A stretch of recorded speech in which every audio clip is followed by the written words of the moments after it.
कोटा विज्ञान नगर स्थित YGN school में अल्पसंख्यक अधिकार दिवस मनाया गया। इस अवसर पर बोलते हुए एक उम्मीद सेवा संस्था के डॉक्टर रियाज अहमद ने कहा कि भारत में अल्पसंख्यकों को सबसे ज्यादा अधिकार मिले हुए हैं। उन्होंने कहा कि हम एक ऐसे विषय पर एकत्र हुए हैं जो सिर्फ एक समुदाय का नहीं बल्कि भारत की आत्मा का सवाल है। अल्पसंख्यक अधिकार दिवस। विविधता ही भारत की पहचान है। भारत कोई एक रंग नहीं है, ये 7 रंगों का इंद्रधनुष है। धर्म, भाषा, संस्कृति, सबकी अपनी चमक, अपनी गरिमा। और यही विविधता हमारी सबसे बड़ी शक्ति है। लेकिन विविधता तभी शक्ति बनती है जब हर रंग को बराबरी की रोशनी मिले। अल्पसंख्यक अधिकार दिवस हमें यही रोशनी याद दिलाता है। समाज सेवी जाहिद निजामी ने कहा कि 1992 में संयुक्त राष्ट्र ने अल्पसंख्यकों के अधिकारों को एक वैश्विक संकल्प के रूप में अपनाया और भारत ने उस संकल्प को सिर्फ कागज पर नहीं बल्कि संविधान की आत्मा में बसाया, जहां अनुच्छेद 29 और 30 अल्पसंख्यकों की शिक्षा और संस्कृति की रक्षा को अधिकार बनाते हैं, कृपा नहीं। अधिकार मतलब सम्मान, सुरक्षा और बराबरी। अल्पसंख्यक अधिकार दिवस हमें याद दिलाता है कि किसी की आस्था उसे छोटा नहीं बनाती, किसी की भाषा उसे कमजोर नहीं करती और किसी की पहचान उसे अलग नहीं करती। आज किस तरीके का आयोजन था, किस तरीके का कार्यक्रम है?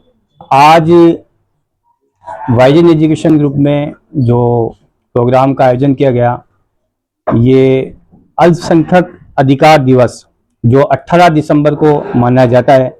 इस प्रोग्राम के माध्यम से लोगों को और स्टूडेंट्स को जागरूक किया गया कि संविधान ने जो हमें दायरा दिया है कि अल्पसंख्यकों के भी अधिकार होते हैं, तो उनके बारे में जानकारी दी गई और इसमें हमारे कई समाज सेवी लोग उपस्थित रहे। इस मिल्लत चैरिटेबल ट्रस्ट के सलीम अब्बासी साहब, अंसारी वेलफेयर सोसाइटी के इंजीनियर सिराज अंसारी साहब, डॉक्टर रियाज साहब, जावेद खान साहब, जाहिद निजामी साहब, राब्ता तहरीक के हमारे नूर पठान अहमद साहब, अनवर भाई, ये लोग भी मौजूद रहे। इन्होंने भी स्टूडेंट्स को अल्पसंख्यक अधिकार दिवस के बारे में बताया और प्रमुख रूप से जो इस दिन की विशेषता है उसके बारे में उनको जानकारी दी गई।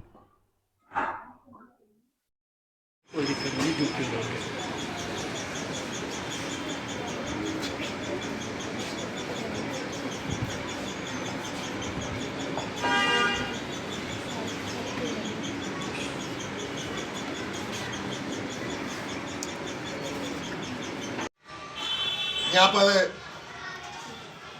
नेशनल अटेंडेंस कराया था एमपी की तरफ से। कौन कौन बच्चे भाग लिया उसमें? लिया क्या? इन बच्चे नहीं कौन है? 13 तारीख को जो एग्जाम हुआ था ना, किसने दिया था? हाथ खड़े करें, हैंड्स अप। हाँ, नेशनल अटेंडेंस में भाग लिया था। तो ये कंपटीशन इसलिए कराई जाती है क्योंकि हमें कंपटीशन बहुत तरीके से करना है। हमें नौकरी के लिए, खेल कूद में, कोई भी स्पर्धा होगी इसमें हमें भाग लेना है। तो भाग लेने के लिए हमें कंपटीशन में करनी पड़ेगी।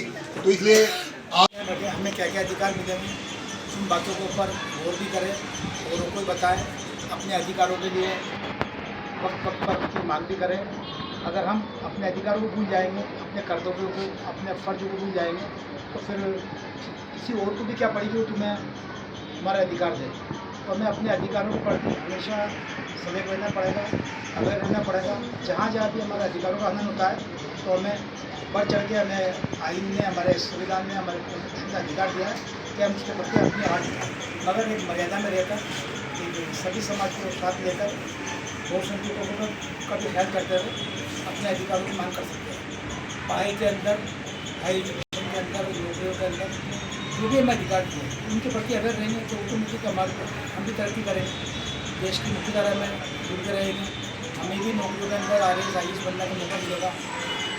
ये सब अधिकारों को जानने के लिए ही ये जो आज का दिन है 18 दिसंबर, ये इसीलिए है कि इसको याद कर करके हम अपने अधिकारों को प्रति सचेत रहें। आने वाली हमारे बच्चों की भी हमने घर में बताएं कि भाई आज का दिन ये है, ये हमें याद दिलाता है। आप लोग सब लोगों को बहुत बहुत मुबारकबाद। उनसे बहुत संजय से, क्योंकि हमें नौकरी में वो कहीं भी हम जाएंगे तो हमें उनसे कंपटीशन करनी पड़ेगी। इसलिए हम अभी से ही कंपटीशन की भावना पैदा करें और अच्छी से अच्छी पढ़ाई करें और क्वालिटी चेक करें। और मैं आपको इतना ही मेरी तरफ से कहना चाहता हूँ। अस्सलाम वालेकुम। इसके बारे में आज के दिन जाते हैं, आज के दिन 18 तारीख का कि निकाल के उसमें सर्च करना कि आज का दिन क्या था, आपको और अच्छा समझ में आएगा। इन चीज़ों को मीडिया के माध्यम से आप लोग जानो और ये जहन में डालोगे ना बेटा, तो आप लोग बहुत आगे बढ़ोगे, क्योंकि इन छोटी छोटी चीज़ों की